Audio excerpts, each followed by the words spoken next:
তাতে চট্টগ্রামের মানুষ বেশি আটকা পড়বে। ওরা তো মনে করে আর একজন পারে যে কবরে আছে সে, আর একজন পারে যে পীর সাহেব। হ্যাঁ, পীর সাহেব বলেছেন ১৬ লক্ষ বার দোয়া ইউনুস পড়তে বলিও তোমার মাকে, তাহলে তোমার ভাই ভালো হয়ে যাবে। এখন একটা মানুষ ১৬ লক্ষ বার যদি দোয়া ইউনুস পড়ে, তা আসলেই কি সঠিক হয়েছে এইটা কে বলবে? মানুষ যে সে তো ১৬ লক্ষ বার দোয়া ইউনুস সিরিয়াল টিকাতে পারবে না।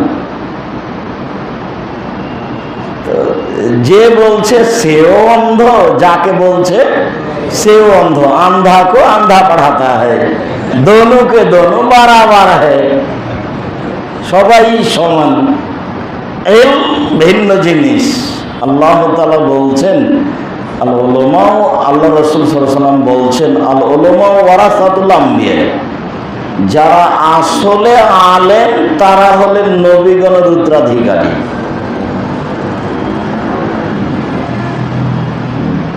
যতবার মানুষ অপরাধ করবে জেনে যদি ক্ষমা চাই ততবার আল্লাহ ক্ষমা করবেন। এই কথাটা আল্লাহ ইবলিসের সামনেও ঘোষণা দিয়েছে। ইবলিসকে যখন আল্লাহ বললেন ফেরেশতাকে সবকে যে আদমকে মেনে নাও, তো ফেরেশতারা মেনে নিল। তো ইবলিস বলল যে এটা আমি করতে পারছি না। আপনি তাকে আগুন দিয়ে মাটি দিয়ে সৃষ্টি করেছেন আর আমাকে আগুন দিয়ে সৃষ্টি করেছেন, আমার পদার্থ তার চেয়ে ভিন্ন, আমি তাকে মেনে নিতে পারি না। তো আল্লাহ বললেন তাহলে তুমি আমার রহমত থেকে সরে যাও। রাজিম মানে বিতাড়িত, যাকে পাথর দিয়ে তাড়িয়ে দেওয়া হয়েছে তাকে রাজিম বলা হয়। তাই আমরা বলি আউযু বিল্লাহি মিনাশ শাইতানির রাজিম, বিতাড়িত শয়তান হতে আশ্রয় চাই, যাকে তাড়িয়ে দেওয়া হয়েছে, পাথর দিয়ে মেরে তাড়িয়ে দেওয়া হয়েছে। তো যখন আল্লাহ তাকে বললেন তুমি সরে যাও, তখন শয়তান বলল আমার একটা কথা শোনেন। কি? আমাকে কিয়ামত পর্যন্ত বেঁচে থাকার সুযোগ দেন।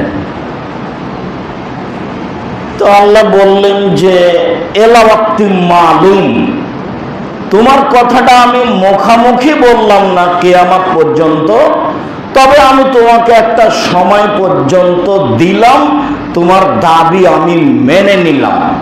তো তোমার ভাষাই নয়, তোমার ভাষা হলো কিয়ামত পর্যন্ত, আর আমার ভাষা হলো একটা সময় পর্যন্ত। তো ও যখন এটা পেয়ে গেল তখন ও বলছে,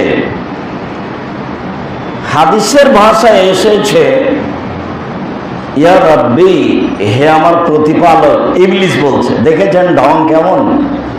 ইয়া রাব্বি, হে আমার প্রতিপালক,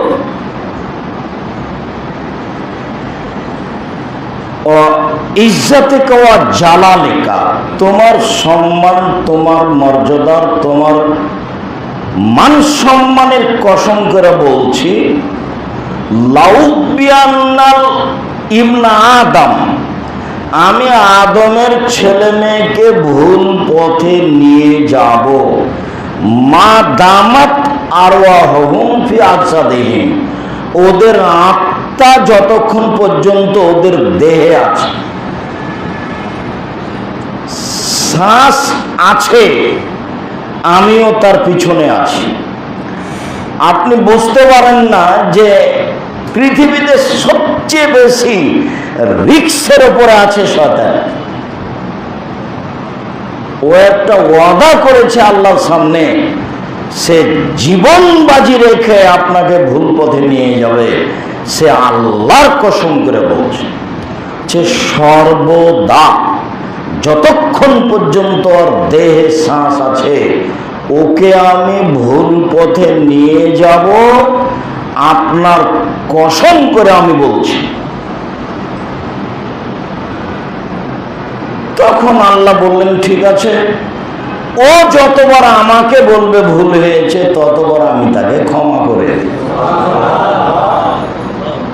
এবার ওই যখন বলল এইটা আল্লাহ বললেন এইটা, এই জন্য ওই হাদিসে আল্লাহ রাসূল বলছেন যে আল্লাহ তাআলা বলেন, মানুষ যদি আমাকে জেনে শুনে বলে যে আমার ভুল হয়েছে, তা আমি তাকে মাফ করে দেব, যতবার বলবে। কেন? ওইদিকে ইবলিস যখন বলল দেহে শ্বাস থাকাকালীন ভুল পথে নিয়ে যাব, তখন আল্লাহ তার মুখের উপরে বললেন, যতবার আমাকে বলবে ভুল হয়েছে ততবার আমি ক্ষমা করে দেব। তবে এই কথা বলেননি যে তুই ওখানে যেতেই পারবি না, এই কথা বলেন। আপনাকে ভুল পথে নিয়ে যাওয়ার জন্য কত চেষ্টা করছে, এটা যদি আপনি দেখতে পেতেন তাহলে আপনি অজ্ঞান হয়ে যেতেন।